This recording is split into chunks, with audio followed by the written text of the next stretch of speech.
ሕያው ገጸ በረከት ከዳንኤላ ስቴል ተርጓሚ ያሬድ ብርሃኑ በየመጽሐፍት ዓለም ተዘጋጅቶ የቀረበ ተራኪ አማኑኤል አሻግሬ ሕያው ገጸ በረከት ክፍል 2 ምዕራፍ 2 የቀብር ስነ ስርዓቱ እጅግ የሚያሳዝን የወላድን አንጀት ያላወሰ በእናቶች ዘንድ መሪር ሐዘን ያስከተለ ነበር። ከአዲሱ ዓመት መባቻ 2 ቀን ቀደም ብሎ በተፈጸመው ቀብር ላይ የቤተሰቡ ወዳጆች በሙሉ ተገኙ። ልጆች፣ ወላጆች፣ የአኒ የሟለ ሕፃናት አስተማሪዎቿ፣ የጆን ሸሪኮችና ሰራተኞች እንዲሁም ሊዝ አብራቸው የምትሰራው የትምህርት ቤት መምህራን ተገኝተዋል። ሐኪሙ ዋልተር ስቶንም በቀብሩ ላይ በመገኘት ሊዝ በስልክ በነገረችው ዕለት ምሽቱ ላይ ባለመምጣቱ ክፉኛ መጸጸቱን ከሌሎች ተነጥሎ ቤተሰቡን በመቅረብ ነገራቸው። በበኩሉ ቀለል ያለ ኢንፍሉዌንዛ ወይንም ብርድ ነው ብሎ መገመት እንዳልነበረበት በቁጭት ተናገረ። በእርግጥ የማጅራት ገትርን በሽታ በተመለከተ የተካሄደ ጥናታዊ መረጃ እንደሚጠቁመው ለበሽታው የተጋለጡ ወጣት ልጆች በሙሉ ለህልፈተ ሕይወት በቅተዋል። በመሆኑም ዶክተሩ ያንን ዕለት መጥቶም ቢሆን በሁኔታው ላይ የሚያስከትለው ለውጥ እንደማይኖር አልሸሸገም። ሊዝና ጆን ዶክተሩ ራሱን ጥፋተኛ አድርጎ መጸጸት እንደሌለበት በትህትና ገለጹለት። እንዲያውም ሊዝ ያንን ቀን ማታ ይመጣ ዘንድ ገፍታ ባለመጠየቋ ጆን ደግሞ ለሊዝ በሽታውን በማቃለል እንዳትጨነቅ በማድረጉ ራሳቸውን ኮነኑ። የአብራካቸው ክፋይ የቤተሰቡ የፍቅር ገጸ በረከት አኒ በሞት አፋፍ ታማ ስትሰቃይ በዚያን ሌሊት ለስጋዊ ፍላጎታቸው እርካታ ወሲባዊ ተራክቦ በማድረጋቸው ሁለቱም ተጸጸቱ። ቶሚም ለራሱ ግልጽ ባይሆንለትም በሚወዳትና በሚሳሳላት እህቱ የሕይወት ዕጣ ላይ ለውጥ ያመጣ ይመስል እርሱም ለሞቷ ራሱን ከጥፋተኝነት ቆጠረ። ይሁን እንጂ ማናቸውም ጥፋተኞች አልነበሩም። በቀብሩ ዕለት ቄሱ እንደተናገሩት አኒ ለቤተሰቡ ለአጭር ጊዜ በስጦታ የተበረከተች ከፈጣሪ በውሰት የመጣች ትንሿ መላእክት ነበረች። በቅዱስነቷም በፍቅር ስለ ፍቅር ልታስተምርና ይበልጥ ልታቀራርበን የተላከች ትንሿ ወዳጃችን ነበረች። ተልእኮዋንም ፈጽማለች። በዚህ የቀብር ስነ ስርዓት ላይ የተገኘ ማንኛውም ሰው ቢሆን የማይጠገብ ብሩህ ፈገግታዋን፣ ትልልቅ ሰማያዊ አይኖቿን፣ ያያትን ሁሉ የሚያስፈግግ የሚያስደስት ትንሽ ክብ ፊቷ ይታወሰዋል። በፍቅር ገጸ በረከትነት ለነሱ የተበረከተችና በመካከላቸው የኖረች መሆኗን የሁሉም አእምሮ እንደሚያውቀው አንጠራጠርም። ትኩረት ልንሰጠው የሚገባው ከእንግዲህ ወዲያ ቤተሰቡ እንዴት ኑሮውን ይገፋል የሚለው ነው። በሁሉም ዘንድ የልጅ በሞት መለየት በምድር ሳሉ ለሰሩት ኃጢአት መቀጣጫነት ከምንም በላይ የሚንከባከቡትንና የሚወዱትን እንደመውሰድ ይመሰላል። ቤተሰቡ ሁሉንም ነገር ከአኒ ጋር ተነጠቁ።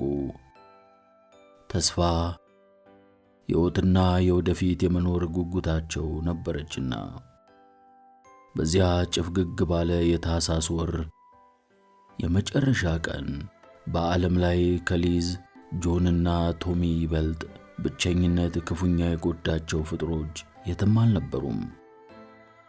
በወዳጆቻቸው ተከበው የብርዱ ቆፈን እያርገፈገፋቸው ከመቃብሯ አጠገብ መራቅ ተሳናቸው። ለዚያ ቀጭን በአበቦች ክምር ያጌጠ አነስተኛ ነጭ የሬሳ ሳጥን ጥለዋት ሊነጠሉ አልተቻላቸውም። ስነ ሥርዓቱ እንደተጠናቀቀ ለባሏ ለጆን አልችልም አለች ሊዝ ድምጿ እየተቆራረጠ። ጆን ጥልቅ የሐዘን ስሜቷን ተረድቶ ራሷን እንዳትስት በመስጋት እጇን ያዛት። ሰሞኑን በሙሉ ሁለቱም በጭንቀት አእምሯቸው ተወጥሮ ነበር። አሁን ደግሞ ሊዝ ባሰባት። እዚህ ትቻት አልሄድም አለች። ለቅሷ አያቋርጥም። የምጧን ታነባለች። አሻፈረኝ ብትልም ባለ ኃይሉ ታግሎ ከራሱ አስጠግቶ አቀፋት። ሊዝ ከእንግዲህ እንደሆነ አትመለስም። በሄደችበት ይመቻት ዘንድ አይመቻትም። የኔ ናት፣ የኔ እኮ ናት። ትመለስልኝ ዘንድ ሻለሁ፣ መልሱልኝ እያለች ስቅስቅ ብላ ስታለቅስ በምን እንደሚያጽናኗት ግራ የተጋቡ ወዳጆቿ ራቅ ራቅ አሉ። ማንስ ቢሆን ምንን ተናግሮ ያንን ሰቆቃ የወላድ ምጥ ሊቀርፍ ይቻለዋል?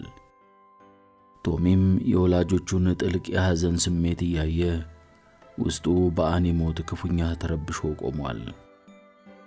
ቶሚ ስሜቱን ሳይደብቅ በጉንጩ ፈለግ እየሰራ የሚፈስ እንባውን እየጠረገ ዞር ብሎ ሲራመድ ልጄ ምን ነካህ? ደህና አይደለህ? እያለ የሆኪ አሰልጣኙ ተከተለው። ቶሚ ምንም እንዳልሆነ ሊገልጽለት ሞክሮ ሳይሳካለት ራሱን እየነቃነቀ ግዙፍ አሰልጣኙ እቅፍ ውስጥ ወደቀ። አሰልጣኙ እኔም ደርሶብኛል። በ21 ዓመቴ እኔም የ15 ዓመት ኮረዳ እህት አጥቻለሁ። ምንኛ የከፋ ሐዘን እንደሆነ እኔም አውቀዋለሁ። የምታሳሳ አንድ ፍሬ ልጅ ነበረች። በቃ ውብ ትዝታዋን በውስጥ ይዘህ ኑር እያለ ቶሚን አቅፎት እርሱም አብሮት አለቀሰ። ቀጠለናም የኔ ልጅ ከአእምሮህ አታውጣት።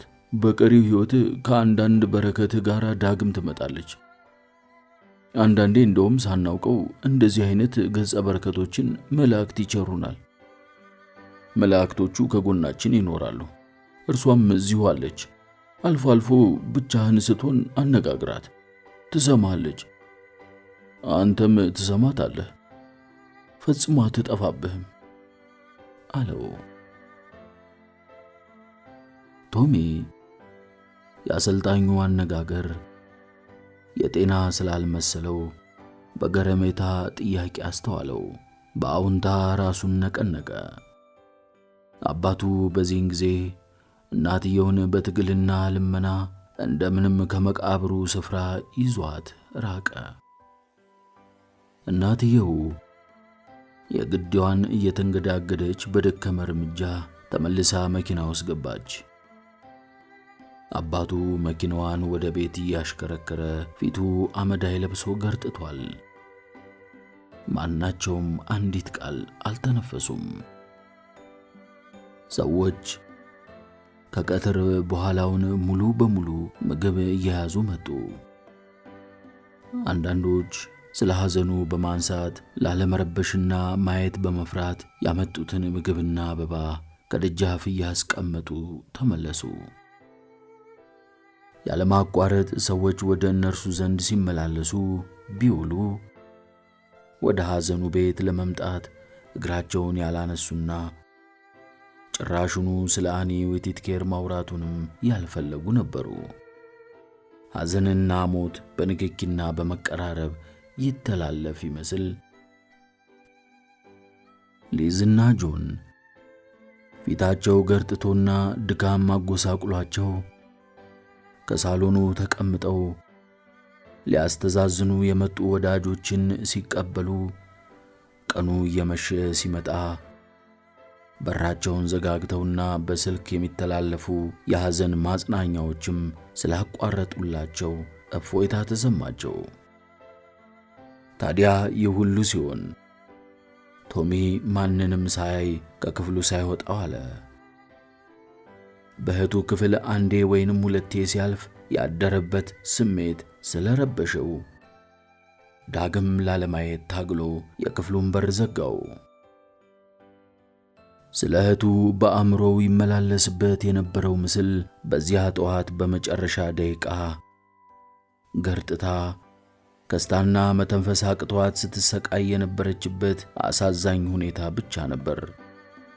እንዲያ አብራው ስትጫወት፣ ስትፈነጥዝና ስታሳስቀው ባሳለፉት ጤናማ ሁኔታ ምን ትመስል እንደነበር ማስታወሱ ከበደው።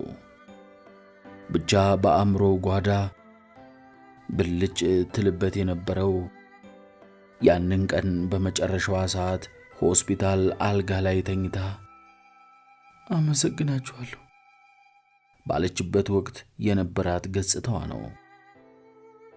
ከአንደበቷ የወጡት የስንብት ቃላቷ፣ የፊቷ ገጽታና የመሞቷ መንስኤ አእምሮውን አስጨነቁት። ለምን ሞተች? ለምንስ ነው እንዲህ የሆነው? ከአኒ ይልቅ ለምን እርሱ አልሞተም እያለ ያብሰለስላል። ይህንን ስሜቱን ግን ለማንም አላጋራም። ለማንም ስለምንም አልነገረም። በእርግጥ በቀጣዩ ሳምንት በዊቲትኬር ቤተሰብ አባላት መካከል የቃላት መለዋወጥ አልነበረም። ባልና ሚስቱ አጋጣሚ ሲያስገድዳቸው ብቻ ከጓደኞቻቸው ጋር ይነጋገራሉ። ቶሚ ግን በፍጹም። የአዲስ ዓመት ዋዜማም ሆነ የአዲሱ ዓመት የመጀመሪያ ቀን እንደ ማንኛውም ያዘቦቱ ቀናት ቁጭ ሳይሉትና ሳያውቁት አለፈ። ቶሚ ከሁለት ቀናት በኋላ ወደ ቤት ሄደ። ሁሉም የደረሰበትን ቢያውቅም ማንም ሰው ሊያነጋግረው አልደፈረም። የሆኪ አሰልጣኙ መልካም አቀባበል አደረገለት። ይሁን እንጂ ስለ ራሱ እህትም ሆነ ስለ አኒ አላነሳበትም። ማንም ሰው ስለምንም ነገር አላነሳበትም።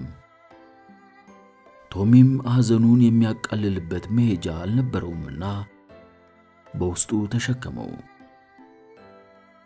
ባለፈው ወር በአይን ፍቅር ሊማልልላት የነበረችው ኤምሊ እንኳን ሳትቀር ስለ እርሷ ከእህቱ አኒ ጋራ በመነጋገራቸው የተነሳ ደመኛ መሰለችው።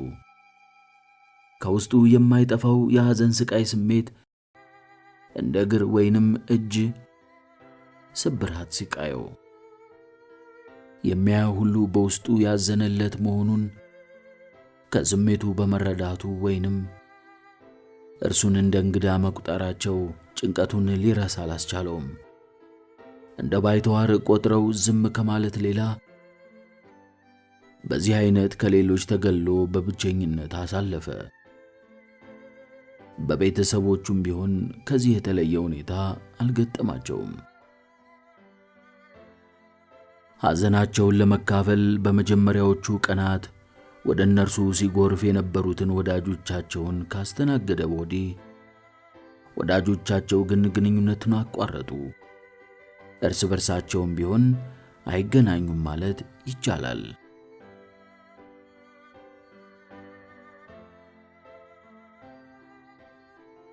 ቶሚ ከዚያን ወዲህ ከነርሱ ጋር ማዕድ አልቀረበም።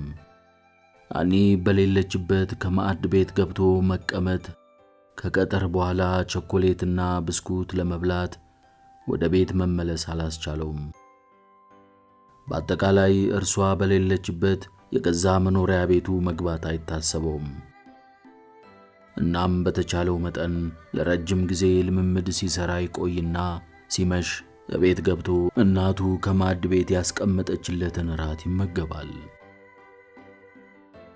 በአብዛኛው የምግብ ማብሰያው ስቶቭ አጠገብ ቆሞ ይመገብና የተረፈውን ከግማሽ በላይ የቆሻሻ ማጠራቀሚያ ውስጥ ይጥለዋል። አንዳንዴ ደግሞ ብስኩትና ወተት የራሱ ክፍል አስገብቶ ያድርና ራቱን ሳይበላ ያድራል። እናቱ እህል ባፏ መጉረስ ያቆመች ይመስላል። አባቱም ከሚገባው በላይ ስራው ቦታ ሲሰራ ያረፍድና አምሽቶ ገብቶ ቀጥታ ወደ መኝታው ይሄዳል። እህል የሚያሰኘውም አይመስለውም። በትክክል ለአራት ማዕድ መቅረብ እንዳለፈ ታሪክ የተረሳ ይመስላል። አንድ ጊዜ አንድ ላይ መመዝገቡ ሁሉም የሚፈራውና የማይፈልገው ሆነ። ከሁኔታው ሲታይ ሦስቱ አንድ ላይ ከተሰበሰቡ የአራተኛው አለመገኘት ሊቋቋሙት የማይችሉት ስቃይ የሚያመጣባቸው እንደሆነ የሚያውቁ ይመስላሉ። እናም እያንዳንዳቸው ከራሳቸውና ከሌላኛው ራሳቸውን ይደብቃሉ። የሚያዩት፣ የሚሰሙት፣ የሚበሉትና የሚያወጉት ሁሉም ነገር እርሷን የሚያስታውሳቸው ነውና ሁሉንም ነገር ለአፍታ ጋብ እያለ እንደሚያገረሽ የስሜት ሕዋሳትን የሚያሰቃይ ህመም ይለቅባቸዋል። አሰልጣኙ ቶሚ እያሳለፈ ያለውን ስቃይ አስተዋለ።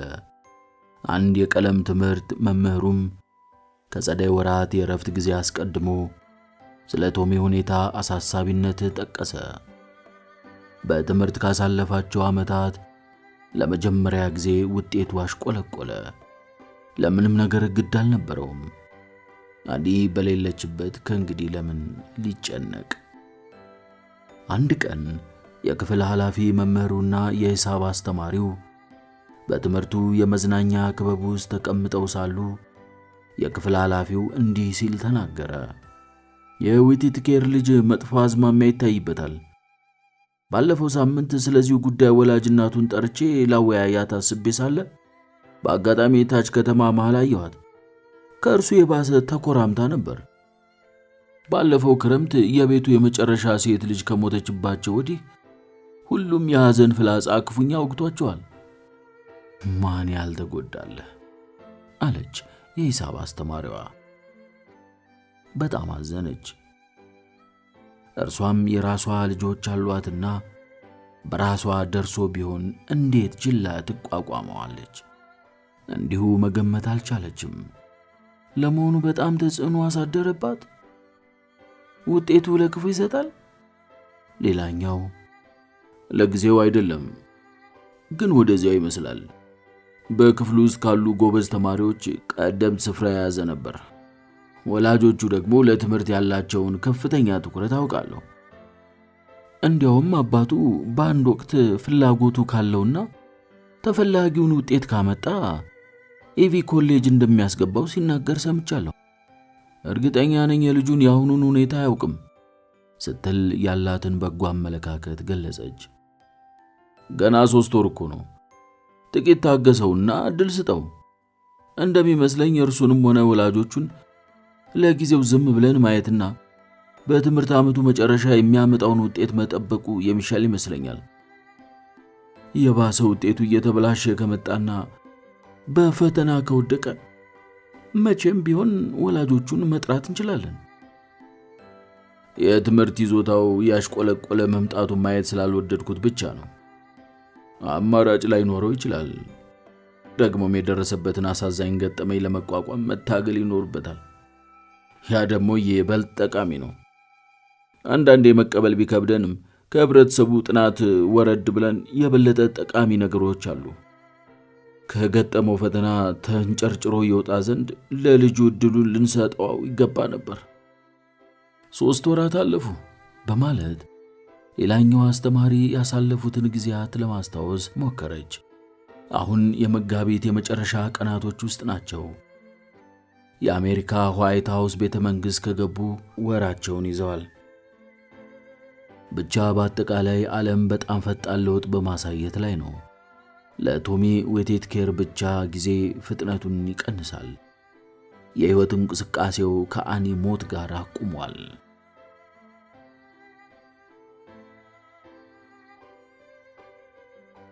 ከሁለቱ መምህራን እጅግ በሁኔታው ያዘነችው መምህር እንዲህ አለች። ይሄ አጋጣሚ የደረሰው የኔ ልጅ ላይ ቢሆን ኖሮ ቀሪ የሕይወት ጊዜም በሙሉ የሚወስድብኝ ይመስለኛል። ይገባኛል አለች ሌላኛዋ መምህርት። ሁለቱ መምህራን በራሳቸው ውስጥ ስለ ቤተሰባቸው ሲያውጠነጥኑ በመካከላቸው ጸጥታ ሰፈነ። በመጨረሻም ምሳቸውን ተመግበው ሲያጠናቅቁ ቶሚ ካለበት ጭንቀትና ሐዘን ያገግም ዘንድ ጥቂት ጊዜ ሰጥተው በትዕግሥት ሊጠብቁት ወሰኑ። ለምንም ነገር ስሜቱ እንደቀዘቀዘና ግድ እንደሌለው ሁሉም ተገንዝበዋል። አሰልጣኙ ሊያግባባውም ቢሞክር እንኳን አልቻለም። ሌላው ቀርቶ የቅርጫት ኳስና ቤዝቦል ላለመጫወት በወሰነው ውሳኔ ጸና። መኖሪያ ቤትም ውስጥ ክፍሉ በተመሰቃቀለ ሁኔታ ላይ ሲገኝ የሚያረባቸውን ዓሣዎች እንኳን ዞሮ ትኩረት አይሰጣቸውም። በሕይወቱ ለመጀመሪያ ጊዜ ለወላጆቹም የተለየ ባዕድ ሆነባቸው። ይሁን እንጂ በእነሱም መካከል መግባባት አልነበረም። አባትና እናቱ አንዱ ሌላኛውን በአንድ ነገር ጮክ ብሎ ሲኮንንና ዘወትር ሲጨቃጨቁ ይሰማል። ለመኪናው ነዳጅ ማን ይጨምር? ቆሻሻ አውጥቶ ማን ይጣል? ውሾቹን ማን ያናፍስ? አሊያም ለቤት የሚሆን ቡና ማን ይግዛ? ለመጣላቸው ደብዳቤም ምላሽ ማን ይስጥ? ይህ ሁሉ ለነሱ ጠቃሚ አልነበረም። በየዕለቱ መነታረካቸው ብቻ ቀጥሏል። ስራዬ ብለው ተያይዘውታል። አባትየው ፈጽሞ ቤት አይውልም። እናትየው ፊቱ አይፈታም። ማንም ለማንም ቅን አይመስልም። የሐዘን ሳይሆን የንዴት መንፈስ ብቻ ይታይባቸዋል። እርስ በርሳቸው ከሌላው ዓለም ከሕይወት በጭካኔ በትሩ አኒን ከወሰደባቸው ድል ጋር ጥርስ ተላክሰዋል። ከመጠን በላይ እንደናረባቸው የመብራት ክፍያ አይነት በሁሉም ነገር ላይ ጮክ ብለው ያማርራሉ። ከዚህ አይነት ሁኔታ ውስጥ ከሚገኙት ወላጆች መራቅ ብቻ ነበር ቶሚ የነበረው አማራጭ። እናም ከቤት ውጪ በአትክልቶቹ ውስጥ መዋልን፣ ከጓሮ በደጃፍ ላይ ከመቀመጥና ከመተከዝ ሌላ ሲጋራ ማጨስም ጀመረ። እንዲያውም ለአንድ 2 ቀናት 2 ጠርሙስ ቢራ ጠጥቷል። አልፎ አልፎ ዝም ብሎ ከቤት ውጪ ጓሮ ደጃፍ ላይ ተቀምጦ ያ በዚህ ወር ሳያቋርጥ በሚጥለው ዝናብም ቢራውን እየጠጣና ካሜል ሲጋራ እያጨሰ ይቆዝማል። አንዳንዴ ደግሞ እየሰራ ያለውን ድርጊት እህቱ አኒ ብታይ ምንኛ እንደምትናደድ ሲያስብ ፈገግ ይላል። ይሁን እንጂ ልታየው አትችልም። ወላጆቹም ከእንግዲህ ምንም ቢያደርግ ግድ አልነበራቸውም። ደግሞም አሁን ዕድሜው 16 ዓመት ደርሷል። ትልቅ ሰው ማለት ነው።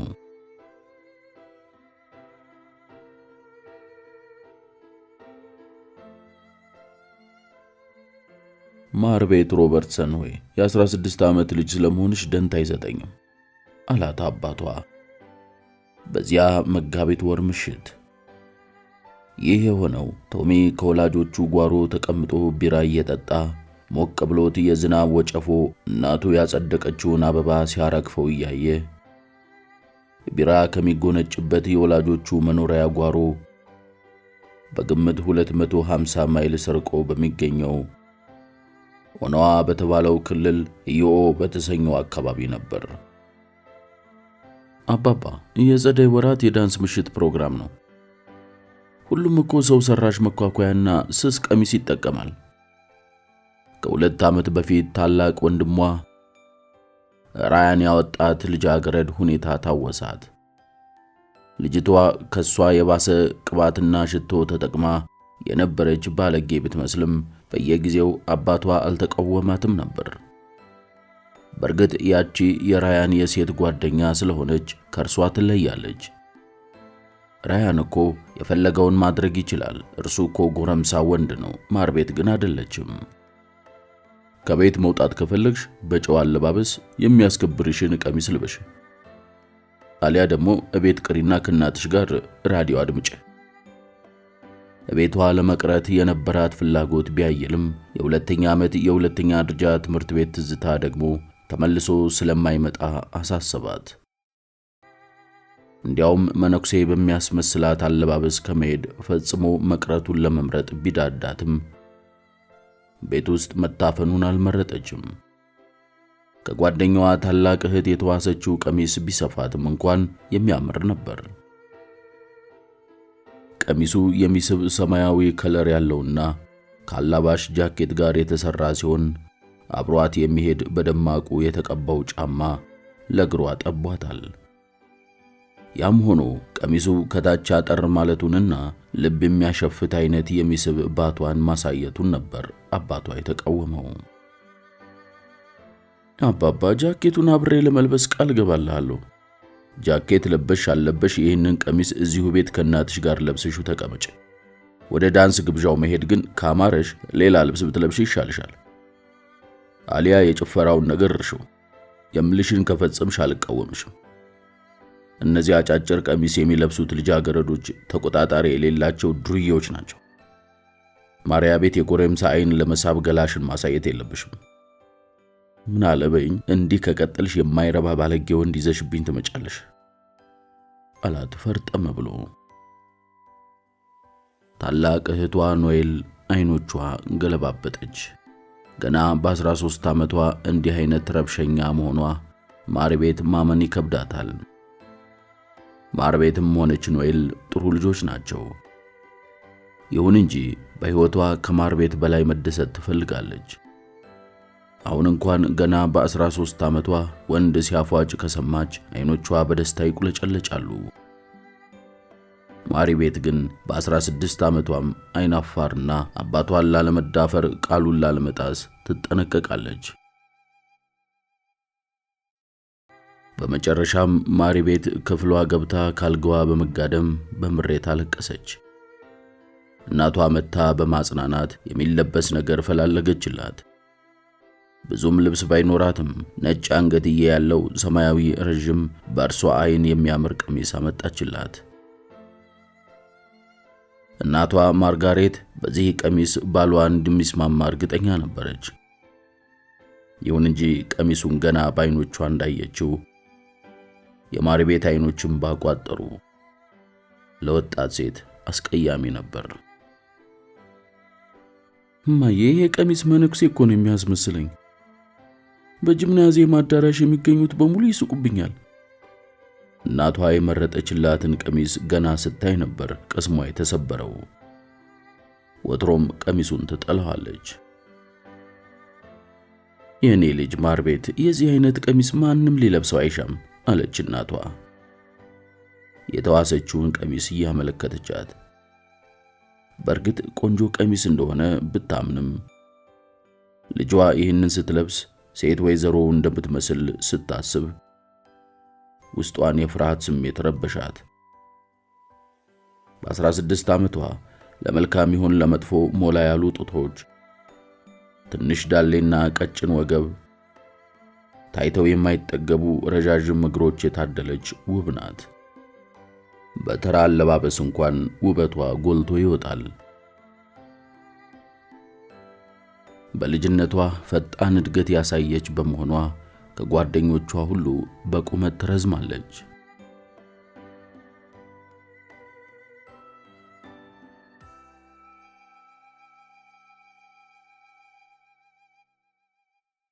ቀሚሱን ትለብስ ዘንድ ለማግባባት 1 ሰዓት ፈጀ።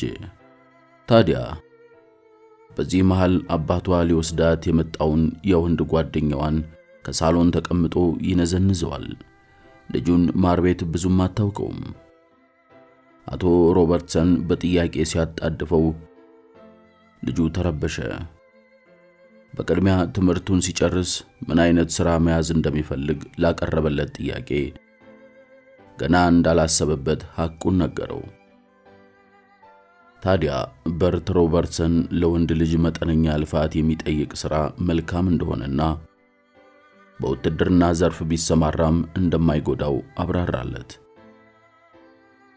ይሄው ዴቪድ ኦ'ከነር የተባለው ልጅ በአባቱ ሐሳብ የግዱን እንደ መስማማት ሲቃጣው ሳለ ያ የምትጠላውን ቀሚስ በእናቷ ሐብል ሽፋን ሰጭነት ለብሳ ማር ቤት ቅፍፍ እያላት ሳሎን ገባች። ቅድም አድርገዋለሁ ብላ ተስፋ ካደረገችው ከፍ ያለ ተረከዝ ያለው ጫማ ምትክ ለመሬት የቀረበ ተረከዙ ያልጎላ ብትጫማ በቁመት ከዴቪድ ረዘም ማለቷን ስታረጋግጥ ተጽናናች። አለባበሷ እንደሚያስጠላ ከመዋቋም ሌላ ቀይ ካቀለመችው ደማቅ ጸጉር ጋር የቀሚሷ ጨፍጋጋ ደብዛዛነት ይበልጥ አስጨንቋታል። ዴቪድን ሰላም ስትለው በውስጧ ያደረው አይነት ያስቀያሚነቷ ስሜት ፈጽሞ ከዚህ በፊት ተሰምቷት አያውቅም። በእውነት እልሻለሁ እንዴት ታምሪያለሽ መሰለሽ ቢላትም አምና ልትቀበለው አልቻለችም። እርሱም የለበሰው የታላቅ ወንድሙ ጥቁር ሙሉ ልብስ በጣም ተልቆበታል። ይዞላት የመጣውን የመቀነት ጌጥ ከወገቧ ሊያያይዝላት እጁ ስለተንቀጠቀጠ እናትየው ረዳችው።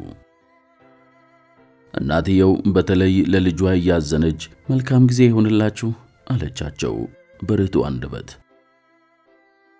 ለነገሩ የተዋሰችውን ደማቅ ሰማያዊ ቀሚስ እንድትለብስ ሊፈቀድላት ይገባ ነበር ስትል አሰበች። ቀሚሱ ትልቅ ሴት ወይዘሮ ከማስመሰሉ ሌላ በጣም ያምርባታል።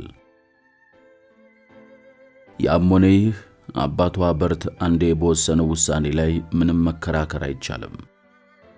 ለሴት ልጆቹ ከፍተኛ ትኩረት እንዳለው ታውቃለች። ሁለት እህቶቹ ከጥቂት ዓመታት በፊት ተገደው ትዳር ከመሰረቱ ጀምሮ የፈለገውን ያህል መስዋዕትነት ይጠይቅ እንጂ የእርሱ ልጆች እንደዚህ አይነት እድል እንደማያጋጥማቸው በአጽንኦት አዘውትሮ ይናገራል። የእርሱ ልጆች ጨዋ ሆነው በማደግ ጨዋ ወንዶችን ያገባሉ። በቤቱ ውስጥ ልቅነት፣ ጸያፍ ወሲባዊ ተራክሞና ሁካታ እንደማይደረግ አስረግጦ ደንግጓል። ወንድ ልጅ በመሆኑ ራያን ብቻ ነው እንደ ልቡ ይሆን ዘንድ የተፈቀደለት። ራያን የ18 ዓመት ጎረምሳ ሲሆን በአባቱ በርት ድርጅት ውስጥ ይሰራል። በርት ሮበርትሰን በኦናዋ ውስጥ ታዋቂ የተሽከርካሪ መጠገኛ አገልግሎት መስጫ አለው። በሰዓት $3 እየተከፈለው በጥሩ ሁኔታ ከእርሱ ጋር በመስራቱ ይኮራበታል። ራያን ከአባቱ ጋር መስራቱን ይወዳል። እንደ አባቱም ጥሩ መካኒክ እንደሆነ ይነገራል። አባትና ልጅ በሁሉም ነገር ይግባባሉ። አንዳንድ ጊዜ በመጨረሻ እረፍት ቀናት ለአደንና አሳ ማጥመድ አብረው ይወጣሉ። በዚህን ወቅት እናትየው ደግሞ ከሴቶቹ ልጆቿ ጋር ሲኒማ በመግባት አሊያም በልብስ ስፌት ማሽኑ ላይ በሥራ ትወጠራለች። ከቤት ውጪ በሥራ የተሰማራች ባለመሆኗ ይኮራባታል። እጅግ ትጃር ባይሆንም ከተማው ውስጥ ደረቱን ነፍቶ ራሱን ቀና አድርጎ የሚጓዝበት የኑሮ ደረጃ ላይ ይገኛል። ይህንን ስሙን የትኛውም ልጅ ብትሆን ለጸደይ ወራት የዳንስ ጭፈራ ሲባል የወሲብ ጥማት ያለባት ዋልጌ የሚያስመስላት ቀሚስ በመልበስ ለመውጣት አይፈቀድም። ልጁ በጣም ቆንጆ ናት። ይሄም ነው ረጋ ብላ አደብ እንድትይዝና እንደ እህቶቹ ያለ ፍላጎቷ ትዳር እንዳትመሰርት ያስፈለገበት ምክንያት። ያገባት ሴት ማርጋሬት ኦ'ብሬን ከእርሱ ጋር ከመገናኘቷ በፊት ገዳም ገብታ የመመንኮስ ምኞት የነበራት ጨዋ ናት። ላለፉት 20 ዓመታት ጥሩ የትዳር ጓደኛው ሆና አብራው ኖራለች። ታዲያ ዛሬ ምሽት ማሪ ቤት ለመሆን እንደሞከረችው አይናውጣ ልቅ ሴት ወይንም እንደ ኖኤል እኩል መልስ በመስጠት የምትሟገተው ብትሆን ኖሮ ባላገባት ነበር። ምንም እንኳን ማርቤት እስካሁን ድረስ በመጥፎ ባህሪ ባታስከፋውም ከሴት ይልቅ ወንድ ልጅ እንደሚሻል ከዓመታት በፊት አምኖበታል። ስለ ትምህርት ቤት መማር፣ ሴቶች መሆንንና ለመሆንን ስላሳሰባቸው ኮሌጅ ስለመግባት አንዳንድ የተለየ አመለካከት አላት። የትምህርት ቤት አስተማሪዎቿ ጎበዝ ነሽ እያሉ ያለ ቅጥ ይከቧታል። በበኩሉ ዕውቀትን ለመገብየት ገብቶ መማሩ እስከ ተወሰነ ደረጃ ድረስ ግድ አልነበረውም። ብቻ እስከ መቼ መማርና መቼ ማቆም እንዳለባት ትወቅ። የአልጋ ልብስ ለመቀየርና ቤትን ለመንከባከብ የኮሌጅ ዕውቀት አስፈላጊ እንዳልሆነ ዘወትር ይጠቅሳል። የእርሱንም ሥራ ለማገዝ በጥቂቱ መማር አይከፋም። በተለይ የእርሱንም የሂሳብ መዝገብ አያያዝ ትከላከልለት ዘንድ የሂሳብ መዝገብ አያያዝ ብትማርለት አይከፋውም። ይሁን እንጂ አንዳንዴ የምታፈልቃቸው ሐሳቦች ከሌላ ፕላኔት የመጡ ዱብዳ ይመስላሉ። የሴት ዶክተር፣ የሴት መሐንዲስ፣ የሴት የሕግ ጠበቃና እንዲሁም ነርስ ሳይቀር ለበርት አይዋጥለትም። የዚህ አይነቱን ሐሳቦች ስታወጋው ምን ትቀባጥራለች በማለት ይገረማል። እንደርሱ ከሆነ ሴት ልጅ የራሷንም ሆነ የሌላውን ሕይወት እንዳታበላሽ ራሷን ጠብቃ ስርዓት መያዝ፣ ትዳር መመስረትና ባሏ ማስተዳደር የሚችለውን ወይንም የፈለገውን ያህል ብዛት ያለው ልጅ መውለድ ይጠበቅባታል። ከዚያም በተጨማሪ ባሏን ልጆቿንና ቤቷን መንከባከብ እንጂ ችግር መፍጠር አይኖርባትም። ይህንኑ አግድም አደግ ሴት እንዳያገባ የሚያገባትን ሴት እንዳያስረግዝ ራያንን ደጋግሞ አስጠንቅቆታል። ሴት ልጆችን በተመለከተ ግን ያለው አመለካከት ይለያል። በሥርዓት ራሳቸውን ጠብቀው መኖር እንጂ ከፊል ገላቸው እርቃናቸው እየታየ ለዳንስ ጭፈራ ቤት መውጣት ወይም ሴቶችን በተመለከተ የማይመስል አስተሳሰብ ይዞ በመምጣት ቤተሰቡን ሰላም መንሳት የለባቸውም። አንዳንድ ጊዜ እናታቸው ማርጋሬት ከምትጋብዛቸው ፊልሞች እኒህን የማይመስሉ እናታቸው ማርጋሬት ከምትጋብዛቸው ፊልሞች ይሆን እነዚህን የማይመስሉ ሐሳቦች የሚገበዩት ሲል ተገርሞ ያስባል። ማርጋሬት ባለቤቷን ሰላም የማትነሳ ጨዋ ሴት ናት። በእርግጠኝነት እርሷ አይደለችም። ማርቤት ግን ፈጽሞ ትለያለች። ጥሩ ልጃገረድ ነች። ይሁን እንጂ በርት አንዳንዴ የምታመጣቸው አጉል አስተሳሰቦች ብዙ መዘዝ ሊያስከትሉ እንደሚችሉ አዘውትሮ ያስባል።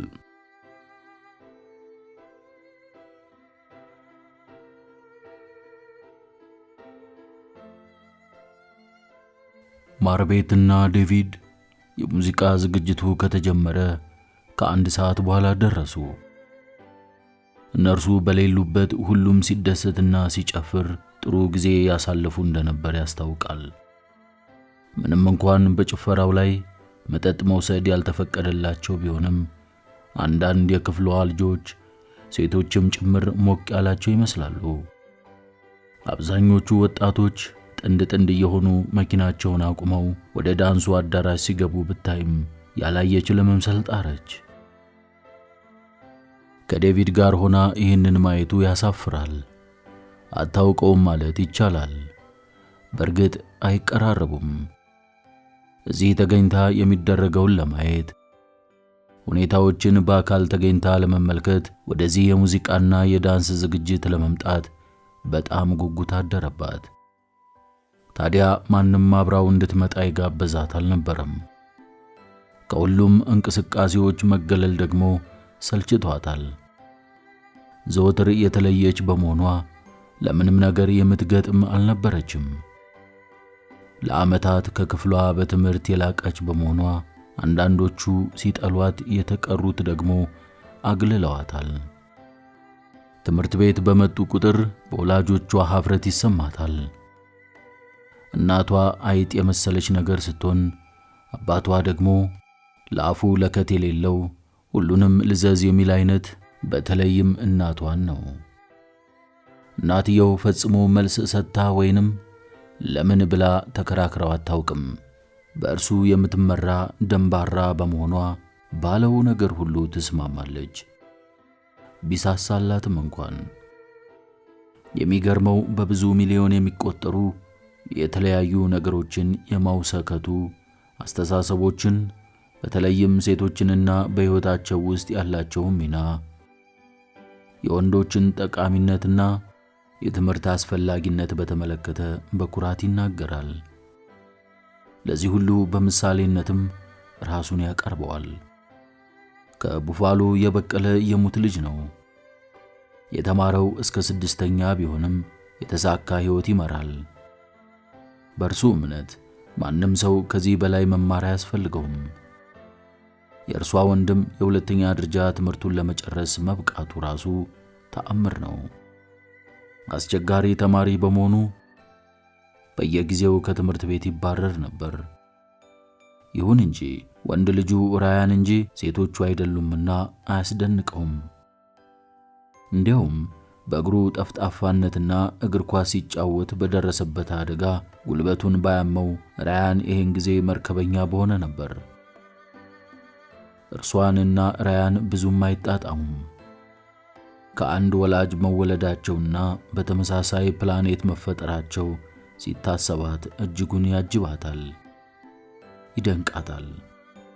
የደስደስ አለው ጉረኛና ብሩህ አእምሮ ያልነበረው ስለሆነ በዝምድና የተሳሰሩ ናቸው ማለት እንኳን ይከብዳል።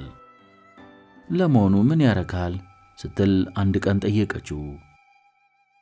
ማንነቱን ከመልሱ በመረዳት የሚዛመዱበትን መንገድ ለመፈለግ አስባ ነበር የጠየቀችው። እርሱ ግን ለምን እንደጠየቀችው በገረሜታ ትኩር ብሎ እያያት ነበር። አሰበ። ተሽከርካሪዎች፣ ልጃገረዶች፣ ቢራ፣ ጥሩ ጊዜ ማሳለፍ። አባባ ዘወትር ስለ ሥራ ያወራል። መኪና መጠገን እስከሆነ ድረስ መልካም። ባንክ ወይንም ኢንሹራንስ ካምፓኒ የመሳሰሉት ውስጥ መስራት አልፈልግም። ለወላጅ አባቴ በማገልገሌ በጣም መታደል መሰለኝ አላት። በለስላሳ ድምፅ በአውንታ ራሷን ከፍ ዝቅ እያደረገች ይመስለኛል አለችው። በእነዚያ በጥያቄ በተሞሉ አረንጓዴ አይኖቿ እየተመለከተችው ልታከብረው ታገለች። ከዚህ በላይ ለመሆን ተመኝተህ ታውቃለህ? ለምሳሌ ምን? ሲል በጥያቄዋ ግራ በመጋባት አተኩሮ አስተዋላት። የሆኑ ነገሮች የመሰለ ከአባባ ጋር ከመስራት ሌላ፣ ለምሳሌ ወደ ቺካጎ ወይንም ኒውዮርክ መሄድ ወይንም የተሻለ ሥራ መያዝ ወይንም ኮሌጅ የመግባት። እነዚህ ሁሉ የራሷ ምኞቶች ነበሩ። ከዚህ በላይ ታልማለች። ይሁን እንጂ ሕልሟን የምታጋራው አንድም ሰው አልነበራትም። አንድ ክፍል ውስጥ አብራቸው የምትማራቸው ልጃገረዶች ሳይቀሩ ከእርሷ ይለያሉ። ለማጥናትና ለክፍል የትምህርት ውጤቷ ለምን እንደምትጨነቅ እንኳን አይገባቸውም። ምን ልዩነት ያመጣል? ማን ግድ አለው? እርሷ ብቻ። በዚህም የተነሳ ጓደኞች የሏትም። እናም ዴቪድን ከመሳሰሉ ልጆች ጋር የዳንስ ምሽት መሄድ ይኖርባታል። ይሁን እንጂ አሁንም ሕልም አላት። አባቷም ቢሆን የማይነጥቃት ማሪ ቤት የተከበረ የመተዳደሪያ ሥራ፣ ይበልጥ የሚያስደስታት የመኖሪያ ስፍራ፣ አቅሙ ካላት ከፍተኛ ትምህርትና በመጨረሻም የምታፈቅረውና የምታከብረው ባል ትፈልጋለች። ከማታከብረው ሰው ጋር ትዳር መመስረት አትፈልግም። እንደ እናቱ አይነት ሕይወት ፈጽሞ አያምራትም፣ አይታያትም። ፈጽሞ ለእርሷ ትኩረት የማይሰጥ ሐሳቧን የማያዳምጥና ለአስተሳሰቧ ግድ የሌለው። ከዚህም የላቀ ምኞት አላት። ብዙ ታልማለች፣ ብዙ ታስባለች። ይህ ምኞቷንና አስተሳሰቧን ለየት ያለ ተፈጥሮ አእምሮ ያመነጨው ጤናማ አስተሳሰብ መሆኑን አይቀበልም። መምህራኖቿ ግን ከዚህ አይነቱ ጎታች እንቅፋት ነፃ ትወጣ ዘንድ ከጎኗ በመቆም እየረዷት ይገኛሉ። የበለጠ መማሩ ወደፊት አንድ ቀን በጣም ሊጠቅማት እንደሚችል ያውቃሉ። ለመጀመሪያ ጊዜ የውስጥ ስሜቷን በመጠኑ አውጥታ የተነፈሰችው አንድ ቀን ለክፍል ትምህርቷ ጽሑፍ ስታዘጋጅ ነበር። ያኔ በጽሑፏ ታወደሰች። ለአንዴ ብቻ ነበር፣ ያውም ለጥቂት ደቂቃ። ስለ ሁኔታው ከአንድም ሰው ጋር የመወያየት ዕድል ሳታገኝ ቀረች።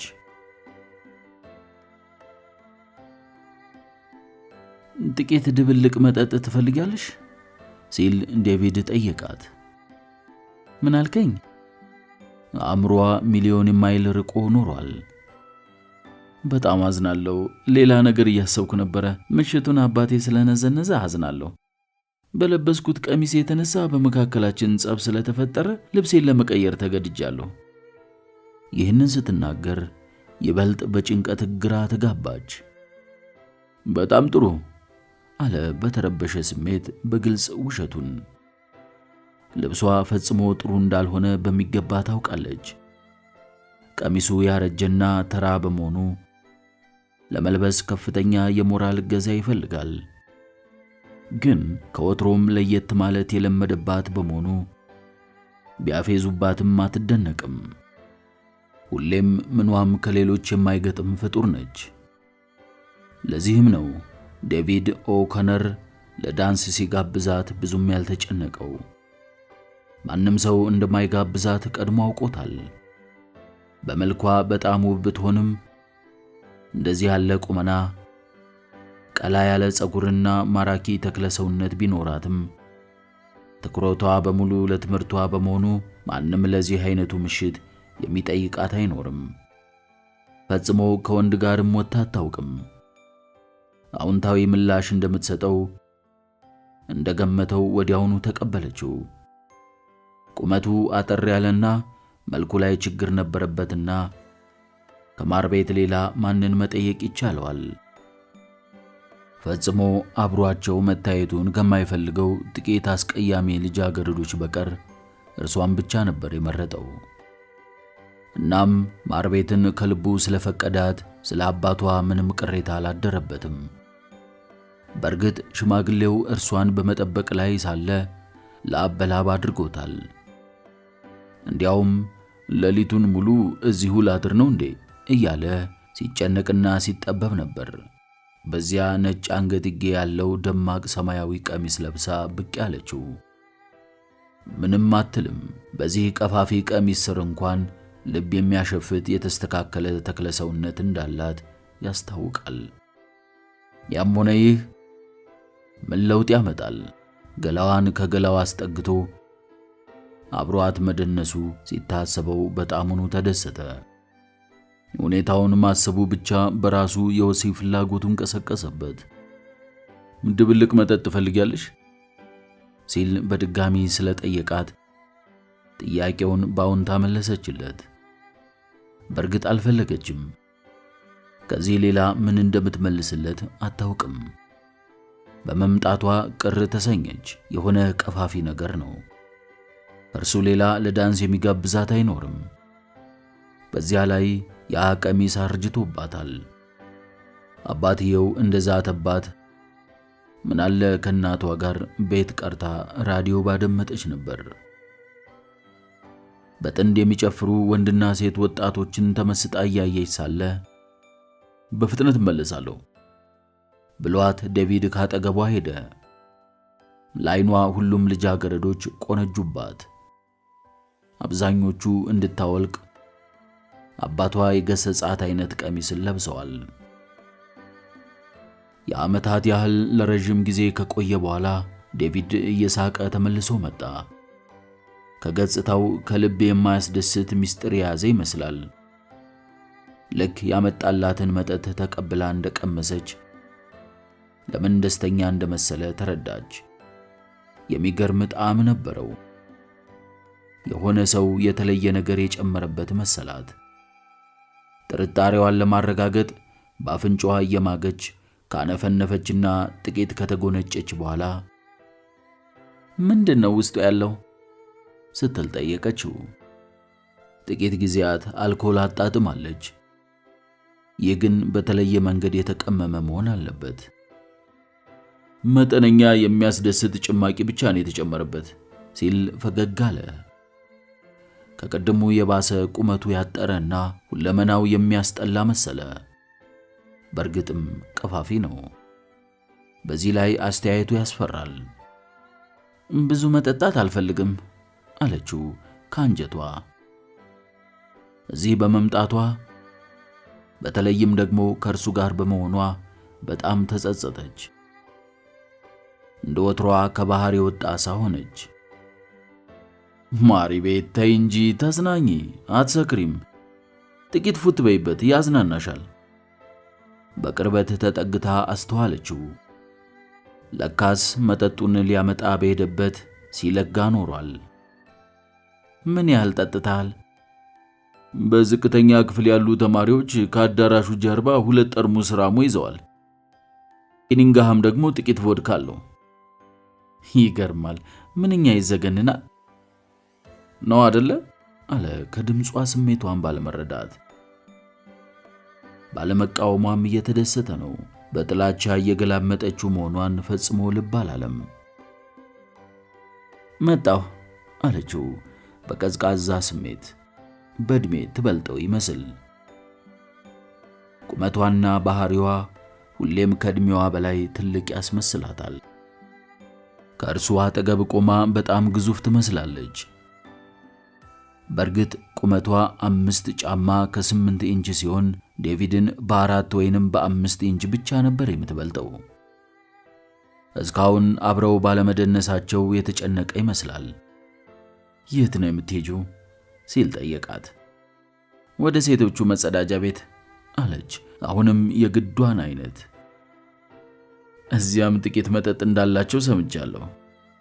ጥቂት አመጣልሃለዋ በማለት ከግርግሩ መሃል ተቀላቀለች። የሙዚቃ ቡድኑ ኢን ዘ ኩል ኢቭኒንግ የተሰኘውን ሙዚቃ ይጫወታል። ወጣቶቹ ተቃቅፈው እየተሳሳሙ ይደንሳሉ። የጂምናዚየሙን የዳንስ አዳራሽ አቋራርጣ መጠጥ የያዙ ጠርሙሶች ሊደብቁ የሚንጎዳጎዱ ልጆችን አልፋ ስትወጣ ውስጧን ከፋት። መጠጥ ሊደብቁ የሚጥሩት ወጣቶች የነበረባቸውን ሞቅታ መደበቅ አልተቻላቸውም። ጥቂት ራቅ ብሎ 2 ጠርሙስ እየተወራወሩ ተንገዳግደው ላለመውደቅ ግድግዳውን የተደገፉ ልጆችን አየች።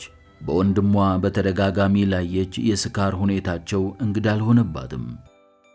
ወደ ዴቪድ ከመመለሷ አስቀድሞ ራሷን ለማረጋጋት ራቅ ብላ ከአዳራሹ ጀርባ በሌላኛው አቅጣጫ ተራምዳ ከአግዳሚ ወንበር ላይ ተቀመጠች። በመጠጥ ኃይል ያደረበት ሞቅታ እየጨመረ በመምጣቱ እንዳሰበችው መዝናናት አልቻለችም። እንዲያውም መጠጣቱን ከገፋበት ካጠገቡ መለየቷ ትዝ እንደሚለው ተጠራጠረች። በቀጥታ ወደ ቤቷ መመለስና ሁኔታውን በአጠቃላይ ብትረሳው ይሻላታል። በምሽቱ ቀዝቃዛ አየር ክፉኛ እየበረዳት ለረጅም ጊዜ ከወንበሩ ተቀምጣ መቆየቷ ግድ አልሰጣትም። ከዴቪድ ከክፍሏ ተማሪዎችና ሰክረው ከሚንገዳገዱት ጎረምሶች እንዲሁም ሌሎች ከማታውቃቸው በሙሉ ርቃ እዚህ በመቀመጧ የተሻለ ሆኖ አግኝተዋለች። ከወላጆቿ መራቋም ጭምር ጥሩ በመሆኑ እዚሁ ቦታ ለዝንታለም ተቀምጣ ብትቆይ ተመኘች። ከወንበሩ ጀርባ በአንገቷ ወደ ኋላ ተደግፋ እግሮቿን ወደፊት ዘርግታ አይኖቿን ጨፍና የምሽቱን ቀዝቃዛ አየር እየነፈሰባት ትቆዝማለች። ብዙ ጠጣሽ እንዴ? የሚል ለስላሳ ድምፅ ካጠገቧ ስትሰማ በድንጋጤ ከተቀመጠችበት ዘለለች። ቀና ስትል የምታውቀው አይነት ፊት አየች። ከእርሷ የክፍል ደረጃ ከፍ ብሎ የሚማር የእግር ኳስ ኮከብ ስፖርተኛ ሲሆን የእርሷን ማንነት እርሱ ግን አላወቀም። እዚህ አካባቢ ምን እግር እንዳመጣውና እርሷን ለማጫወት ይህንን ያህል ምን እንዳሳስበው ሊገባት አልቻለም። ምናልባት ሌላ ሰው መስለው ይሆናል። ጥሎኝ ዞር ይላል በሚል ግምት ጭንቅላቷን እየነቀነቀች ሰብሰብ ብላ ተቀመጠች። እንደዚያ እንኳን አይደለም፣ ሁሉም ነገር ከመጠን በላይ የበዛ መሰለኝ። እኔም እንደዚያው ግርግር አልወድም በማለት ባትጋብዘውም ካጠገቧ ተቀመጠ። በዚያ የጨረቃ ብርሃን እንኳን መልከቀና ወንድ መሆኑን በቀላሉ ያስታውቃል። ዘወትር በሰዎች ተከቦ ከሚኖር ሰው አንደበት እንዲህ አይነቱ ቃል አይጠበቅም አለች በሁኔታው በመገረም። ምንም እንኳን በትምህርት ቤት ግቢ ውስጥ ስሙ የገነነ ጀግና ቢሆንም አብራው በመሆኗ መደሰቷን ስላልጠበቀችው የራሷ ስሜት አስገረማት። በርግጥ ከጂምናዚየሙ ጀርባ በዚህ ጨለማ እዚህ መገኘቷ ራሱ ይሆናል ተብሎ አይገመትም። አንቺስ ለመሆኑ ማንነቴን እንዴት አወቅሽ? አንቺስ ማነሽ? ሲል እርሱም ግራ የተጋባ በመሰለ አነጋገር ጠየቃት። ውበቱ ይባሱኑ ጨመረ። መኪናዬ ወደ ዱባነት የቀጠረኝ ጓደኛ ወደ ሰካራምነት ስለተለወጠብኝ ተደብቼ የመስታወት ነጠላ ጫማዬን ፍለጋ ወደዚህ የመጣሁት እድለቢስ ነኝ። አይታው ይሆን?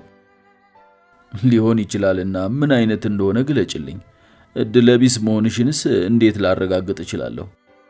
እንዴት እስከ ዛሬ አይኑ እንዳላረፈባት በጣም ተገርሟል።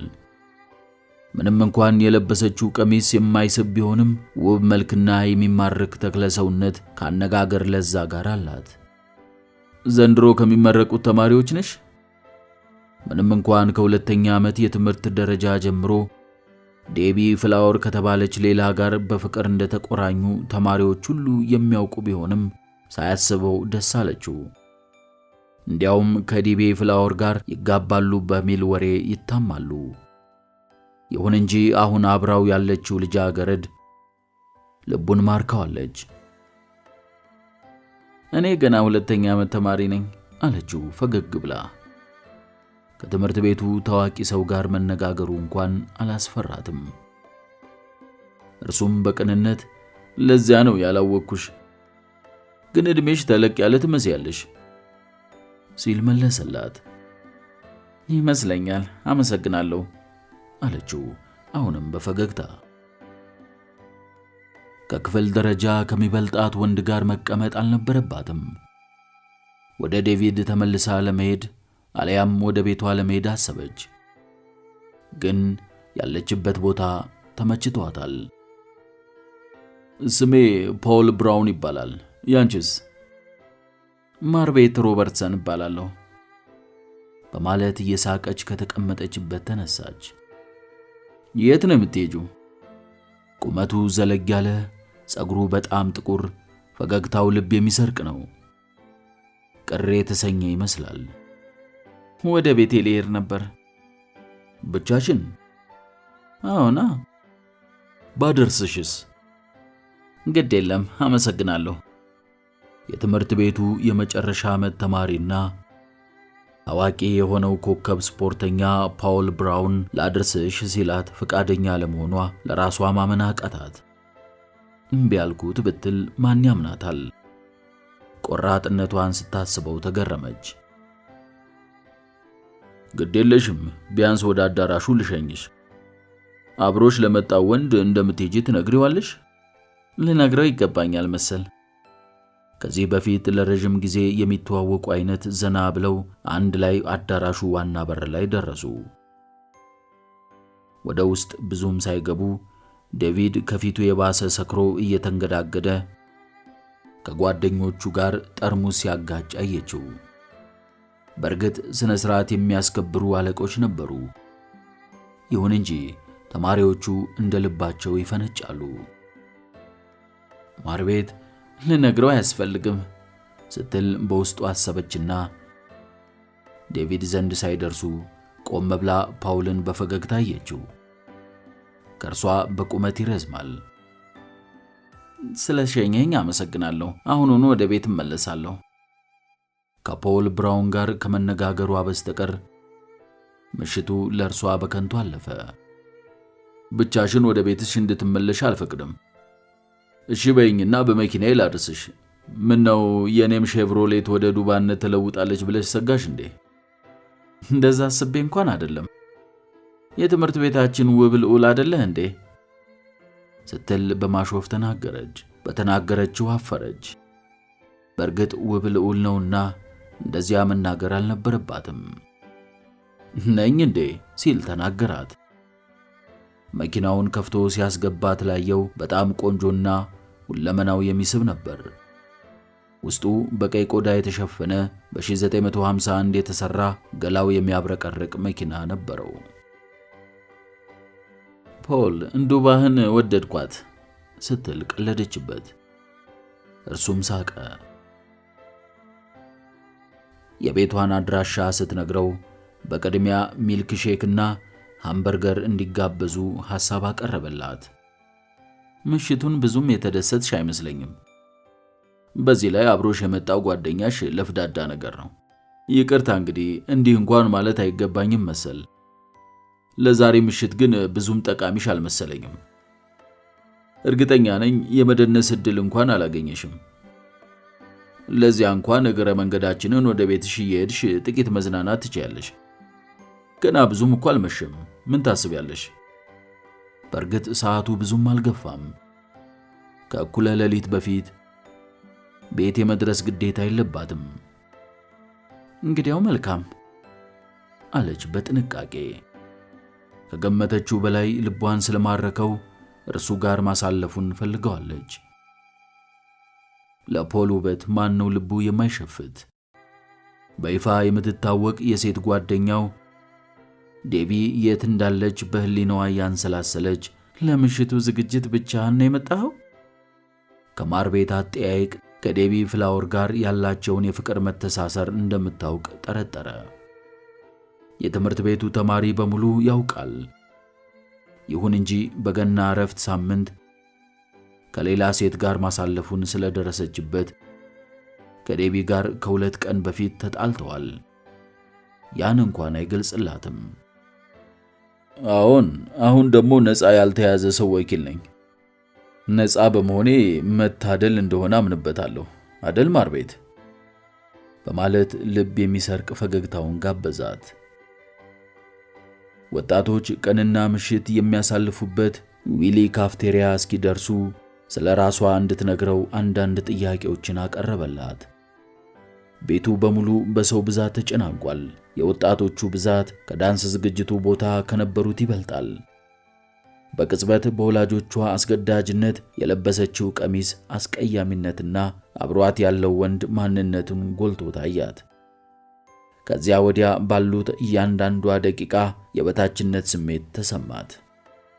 የእርሷ የ16 ወይንም ያነሰ ዕድሜና የፖል ተለቅ ያለ የ18 ዓመት ጎርማሳነት በአእምሮዋ ጉልህ ስፍራ ያዘ። ለጓደኞቹ ሲያስተዋውቃት በዚህ ተጽዕኖ አይናፋርነት ያደረባት መሆኑን የተረዳ ይመስል ነበር። አንዳንዶቹ ማንነቷን ለማወቅ ቢሹም በአይናቸው ምልክት ከመለዋወጥ በቀር አብራቸው መቀላቀሏን የተቃወመ ሰው አልነበረም።